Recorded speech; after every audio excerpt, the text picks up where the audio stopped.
E no Rio de Janeiro, na cidade maravilhosa, o Chico Otávio, que tem essa excelente reportagem hoje, que já está no nosso site do My News. Você pode acessar o site do My News, que você já vai ler a íntegra da reportagem do Chico Otávio. Nós temos, inclusive, a imagem 1, que é o print que a gente tirou do nosso site, da nossa home principal. Nós temos aí o show para mostrar para nossa audiência, para você que não conhece ainda o portal do My News. Olha que bonito que é o portal do My News. Você entra lá, canalmynews.com.br, e a matéria já em destaque é o Shake do PT, escrita pelo Chico Otávio. Vamos ver a imagem 2, o show. É o início da matéria do Chico Otávio, que ficou tão poética que eu vou começar lendo aqui com vocês. É o primeiro parágrafo da reportagem dele. Temos aí? Vamos ver juntos. Olha lá. Os gestos agitados sacudiam o relógio no pulso. É um Cartier legítimo, custa R$85 mil. Gabava-se o dono da joia francesa. Washington Luiz Cardoso Siqueira, o Quaquá, 52 anos, admitiu que gosta de dinheiro. Na área exclusiva do camarote Favela, onde recebeu 1.700 pessoas no último carnaval, ele estimou em até R$4 milhões o lucro familiar com a venda de ingressos para o desfile das escolas de samba. Como os muitos que exibem poder na passarela do samba, estava ornado no chamado kit faraó. Além do Cartier, ostentava um grosso cordão e um anel quadrado, ambos de ouro. O anel, segundo ele, foi um mimo do presidente da Câmara Municipal de Maricá, Aldair Dalinda, que gravou um foguete na peça, em alusão à frase que Quaquá adora repetir: foguete não anda para trás. Já vou passar para o Chico Otávio comentar sobre esta reportagem. Antes de mais nada, te parabenizar. Está muito boa ler essa reportagem, está um texto primoroso. E eu queria que você, com esse parágrafo, nos contasse um pouco sobre esse personagem. Quem é o Washington Quaquá? Bom, primeiro dizer a você que eu adoro escrever perfis, né? Ainda mais quando o personagem rende, como foi o caso do Quaquá. Então, assim, quero agradecer a oportunidade que o My News deu. Espero ter outras oportunidades iguais, porque eu curto demais esse tipo de jornalismo. E, assim, perfil é muito você trabalhar com a informação, com pesquisa e principalmente com observação. E foi isso que mais rendeu no meu contato com o Quaquá. Embora ele tenha dito que não gosta de jornalista, eu sinceramente acho que ele curtiu a conversa, né? Essa conversa só não foi mais longe, porque tinha o desfile, ele tinha que ir lá para o camarote, a gente começou a conversar no hotel e depois eu o acompanhei de carro até a passarela Sapucaí, onde ele assistiu o desfile das campeãs no camarote Favela, que é um camarote da família dele, e estava completamente lotado, assim. E ele parecia, sei lá, realmente um sheik ao chegar lá e ser, digamos assim, ovacionado por todos os presentes. Era um beijamão, fila para cumprimento e tal, até ele chegar no terceiro andar. Agora, é claro, né, a gente não pode deixar de dizer que é um personagem polêmico, que tem um monte de encrencas, né? Algumas ligadas à gestão na prefeitura de Maricá. Ele foi prefeito durante 8 anos, salvo engano, 2009 a 2016. E, assim, ele deixou um legado de grandes programas sociais e de polêmicas, denúncias, inquéritos instaurados e tal, porque os royalties do petróleo realmente seduzem, ainda mais se tratando de um município que está entre os maiores beneficiários com esse periódico feito pela Petrobras, pelas exploradoras de petróleo. Então eu super curti assim fazer, tentei chegar ali um resultado equilibrado e dar uma dimensão assim dentro do possível, né? Porque a gente não está escrevendo um livro biográfico do personagem perfilado. Por enquanto é isso que eu posso dizer.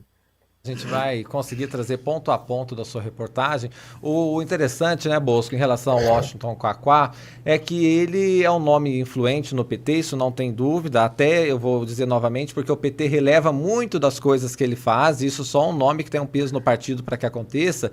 Só que ele era prefeito de Maricá, muito desconhecido, e é o primeiro mandato dele agora de deputado federal. Então, ele tem ganhado os holofotes nacionais por essa passagem dele em Brasília, já muito controvérsia, porque já entrou em confusão com o deputado, já tirou foto com o Pazuello, enfim, já está causando aqui, mas pode ser que fique só esses 2 anos, porque agora ele tenta ser prefeito novamente de Maricá. Queria te ouvir um pouco também sobre esse personagem, Bosco. Ele é daqueles personagens que já chega causando, né? Eu ia justamente abordar esse viés que você ressaltou aí, Afonso. O Washington Quaquá, ele até aqui, pelo menos, ele é um personagem político de alcance ainda regional, né? Ele é muito forte no Rio, é um personagem conhecido no Rio. Eu me lembro, eu depois vou até perguntar ao Chico Otávio, porque Maricá cresceu muito em função desses royalties do petróleo que recebe, mas também pelo desenvolvimento das gestões, entre as quais a do Quaquá, com políticas sociais interessantes, etc., mas custeado por essa renda dos royalties, né? Então eu que já não estou há muito tempo no Rio, tinha assim, até um certo tempo atrás, quando pensava em Maricá, eu tinha uma ideia assim de Maricá com 50 mil habitantes, algo por aí.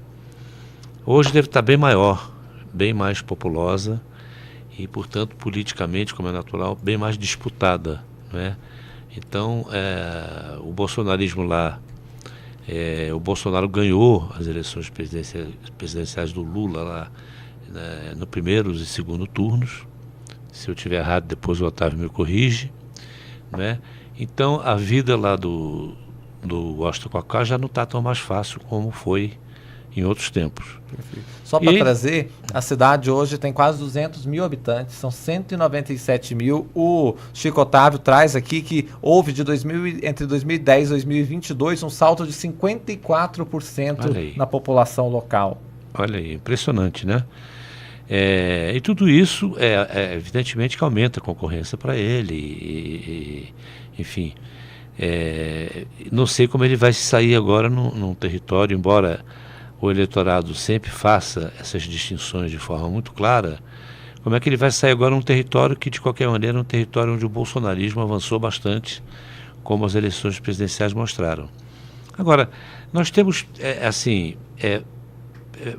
parlamentares como o Quaquá, que se distinguem, às vezes, pelo modo de vida, pelo modo de atuar, não é? Eles têm características diversas, né?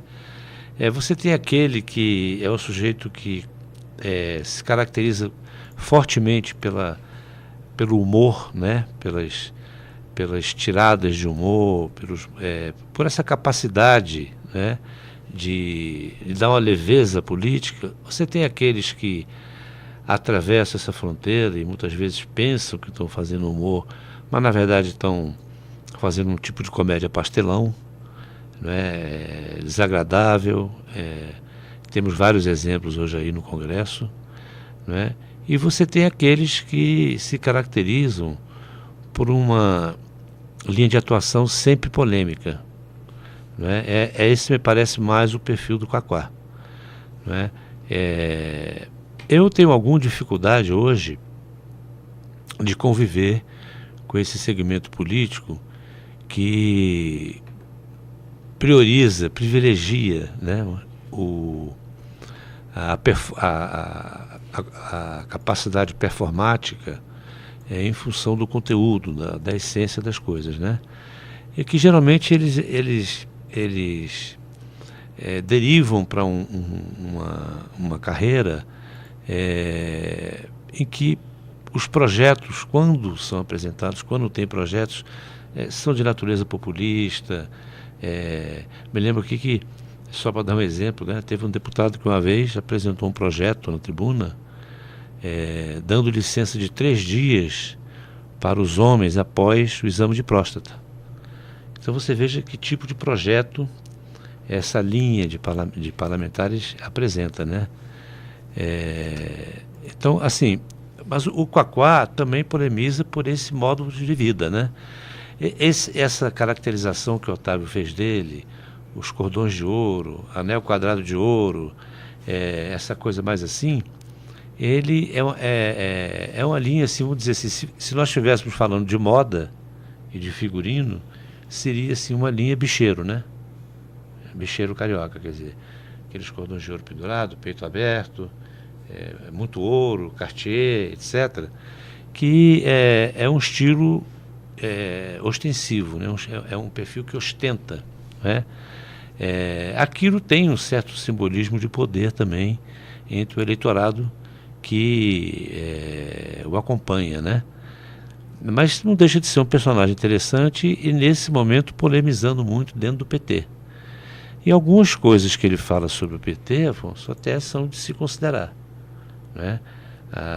Eu acho até que essa coisa dele minimizar a importância que o partido dá, né, quando você posa ao lado de um Pazuello num momento como esse, é realmente uma cena bastante polêmica, né, que você pode até encontrar uma explicação nela. Bom, ele está empurrando o PT, mostrando para o PT que o PT precisa também conviver mais com a direita, etc., né? Mas o Pazuello foi um exagero. Mas, enfim, ele está ali, já bateu boca aqui com esse menino da peruca aí de Minas e fez críticas muito duras ao PT recentemente, né? Então é sem dúvida um personagem que justifica esse perfil. E eu quero, antes de mais nada também, Afonso, não só elogiar a matéria do Chico, está muito bem escrita. Você vê que tem um padrão ali profissional clássico que eu pelo menos saboreio muito, e que eu não só faço esse elogio, como recomendo que a turma leia. É uma matéria muito gostosa de ler. É verdade, eu fui ler a matéria e queria dividir até em 2 etapas. Na hora que eu vi, já tinha terminado de ler, porque foi tão boa que rapidamente eu terminei de ler o texto. Ô Chico, uma lembrança interessante é que lá em 2016 houve um vazamento uma divulgação, na verdade, de um áudio do Lula com o governador, com o prefeito do Rio de Janeiro, Eduardo Paes, à época, em que ele chamava Maricá de merda de lugar, não foi isso? Ele repercutiu muito isso na época, ele precisou se retratar com a cidade, não funcionou muito, foi uma situação muito constrangedora. E aí eu estava aqui me atualizando, você sabe que 6 anos depois daquele áudio, ele agora ganhou o título de cidadão de Maricá. Ou seja... É inacreditável. É interessante essa história também, porque mostra um pouco essa transformação por qual passou Maricá. Eu queria seu comentário, mas eu vou trazer um comentário da audiência para passar para você. Olha lá, ele fala assim, o Douglas Costa, ele diz: Maricá é muito organizada hoje e é muito interessante tudo lá. Hoje as pessoas saem de Niterói e vão morar lá, algumas pessoas. Sem dúvida. Não, um ponto importante que eu gostaria de comentar em cima da fala do Bosco é o seguinte: me parece que dessa vez, né, o Quaquá, embora candidato a prefeito de Maricá, tenha pretensões maiores, né, de influenciar no processo eleitoral de toda a região dos lagos, né, ali especialmente Itaboraí, aqueles municípios vizinhos, tem Saquarema, também Niterói, acho que também São Gonçalo. Ele quer também fortalecer a sua influência nas comunidades periféricas do município do Rio de Janeiro. E então é isso, ele além desse movimento que ele faz de ampliar o diálogo do PT com os setores conservadores, ele faz esse outro movimento de tentar aproximar mais o PT dessas comunidades, do povo pobre, das pessoas simples, comuns, né? E apesar dos cordões e relógios franceses, ele usa muito essa linguagem popular para se comunicar. Então eu acho interessante, ele é um personagem polêmico por conta disso, né? Tem aí os seus problemas, sem dúvida, tanto é que pegou uma condenação por conta do fechamento do aeroporto de Maricá e uma outra condenação eleitoral pelo uso político de um programa social de Maricá que o deixou 8 anos inelegível. Então, assim, ele já sofreu na pele. Outras coisas estão vindo por aí. Essa semana teve uma operação da Polícia Federal em Maricá voltada para o setor de saúde. É lógico, né? Nós estamos falando da atual gestão, né? Do Fabiano Horta, mas resvala no Quaquá. Então é isso, é um cara que tem esse problema, mas ao mesmo tempo faz esses movimentos interessantes, embora às vezes exagerando e passando um pouco do ponto.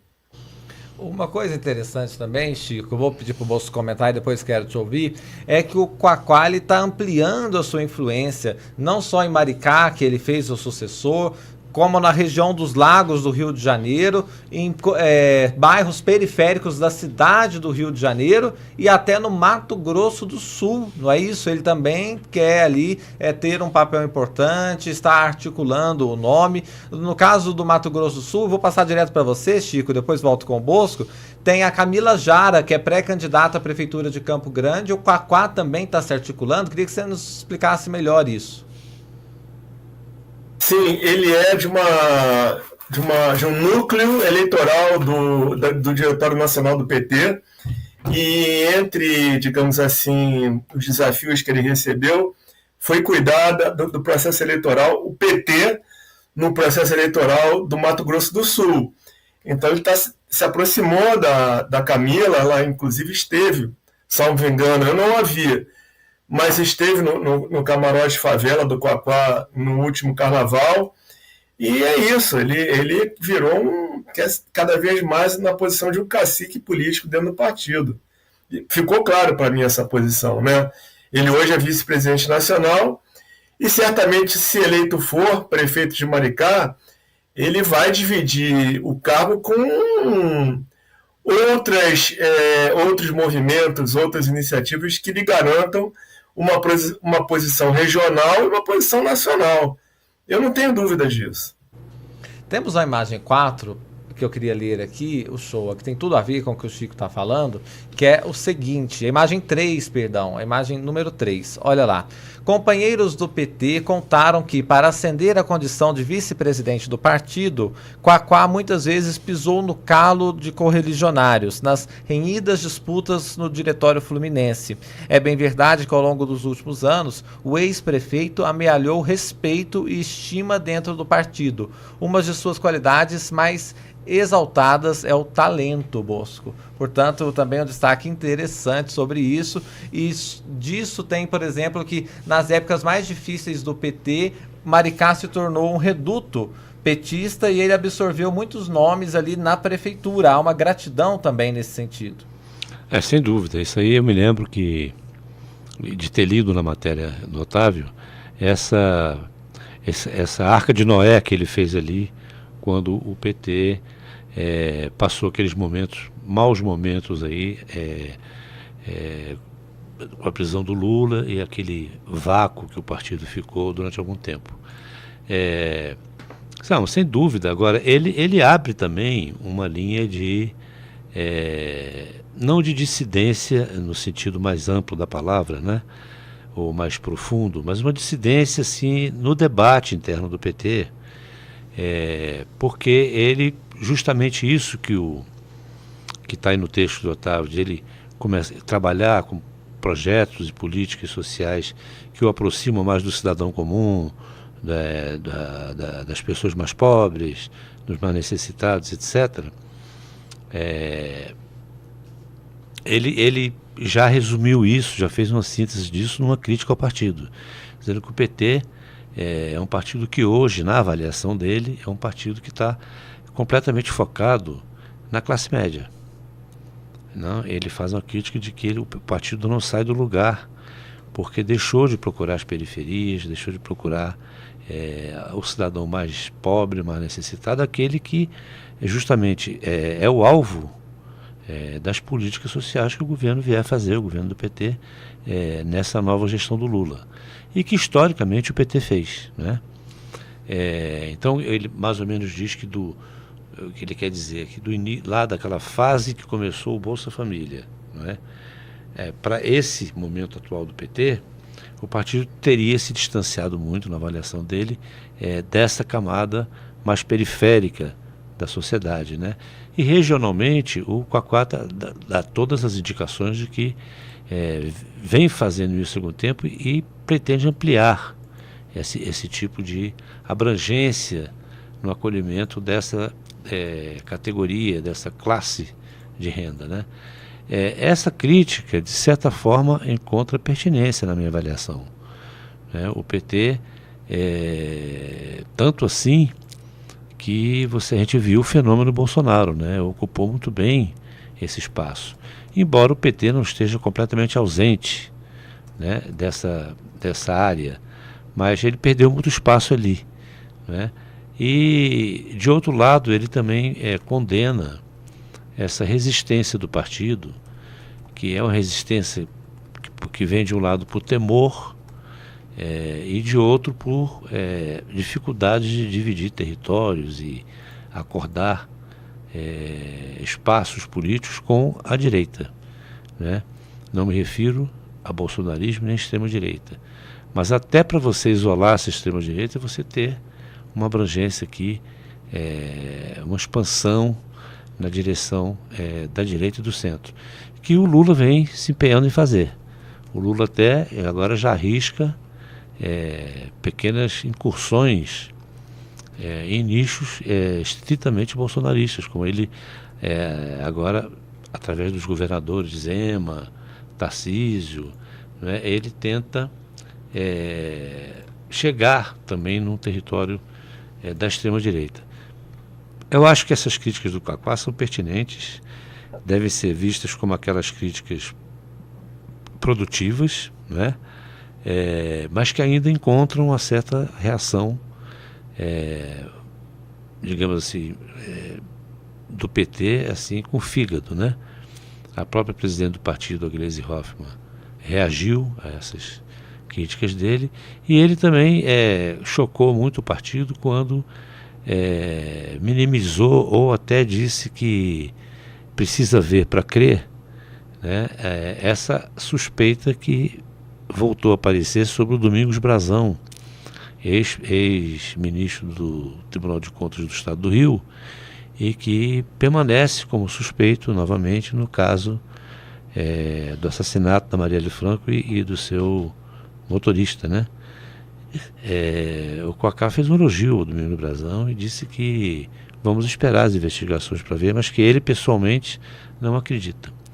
Então, isso vai dando nitidez cada vez maior a esse perfil polêmico dele. Ele não tem medo de polemizar, ao contrário, parece até que ele na polêmica encontra uma forma também de impor a sua forma de atuar e de ganhar espaço dentro do PT. A imagem 4, eu vou pedir para o senhor mostrar, para o Chico Otávio comentar. O Bolso fez referência a esse trecho da reportagem, que diz o seguinte: o PT não está imune à demagogia, o PT não pode ser a classe média militante, o PT só fala para a classe média. O que ele quis dizer exatamente com isso, Chico? Você que conversou com ele, Sim. Essa crítica? Eu vou atacar a questão, mas antes queria abordar um ponto assim que me intriga um pouco, até me valendo da experiência do mestre Bosco que está aí. Eu queria entender. Fiquei intrigado, cara, com essa coisa do dinheiro, entendeu? Essa, digamos assim, zero pudor de falar que gosta de ganhar dinheiro, que vai ganhar 4 milhões com o camarote do Favela, nem sei se vai ganhar, mas ele disse para mim que tem um projeto em Cuba onde ele vai também ganhar 50 milhões, que ele é de esquerda, mas não é franciscano, e aparece com um monte de joia, um cordão de ouro dessa grossura aqui. Como é que pode um cara que está tentando, digamos assim, aproximar o PT de novo das massas populares falar tanto, ser tão capitalista assim? Eu queria entender isso, né? Eu mostrei e confesso que eu fiquei meio tonto com essa situação do Quaquá. Olha, eu acho que isso também me chamou a atenção. Eu mencionei aqui essa coisa do cordão, por isso que eu falei aqui do figurino do bicheiro, né, Chico? Porque existe ali aquela frase do Joãozinho 30 lá de trás, né? Quando ele rebatia as críticas daqueles que achavam o desfile da Beija-Flor luxuoso, que ele tinha trazido para a avenida um elitismo que aviltava a tradição das escolas, e que ele soltou aquela frase célebre, né? Olha, quem gosta de pobre é rico, de pobreza é rico, o pobre gosta de luxo, né? Então, perfeito, cara. Então a gente vê a própria relação dos bicheiros do Rio, dos graduados, dos Anísio Abraão, o Andrade, o Castor, aquela turma toda. Você vê que eles sempre conviviam com a população de mais baixa renda, os mais necessitados e tal, mas sempre muito ostentando poder e riqueza, não é? O Castor era um exemplo disso, né? Se vestia muito bem, tinha joias, uma grande parte deles.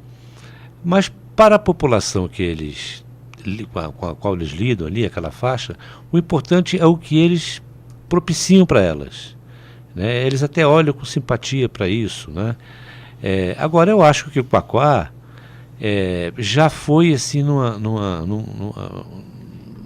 coisa que eu acho mais temerária, sabe? Porque tudo bem, não há nenhum problema em a pessoa dizer que gosta de dinheiro, às vezes até diz isso para quebrar uma certa hipocrisia que tem, né, entre algumas pessoas, entre alguns segmentos, de que a pessoa não liga para aquilo, a pessoa não é materialista, está pensando no país, está pensando no bem-estar de todo mundo, e acaba sendo hipócrita dizer que não gosta de dinheiro, né? Que todo mundo gosta de dinheiro não faz mal a ninguém, né?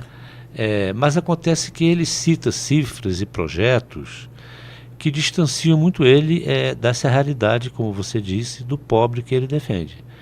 Porque eu vou ganhar 50 milhões em Cuba, peraí, como, deputado, você vai ganhar 50 milhões em Cuba? Não é? Porque eu vou ganhar, ganhei 4 milhões aqui no camarote favela, vou ganhar mas não sei quantos milhões, não sei aonde. Então tudo isso chama muita atenção, porque ele hoje é um deputado eleito, tem uma atividade parlamentar, e ele nunca foi um homem de patrimônios maravilhosos nem nada. Então, como é que vai se processar tudo isso, né?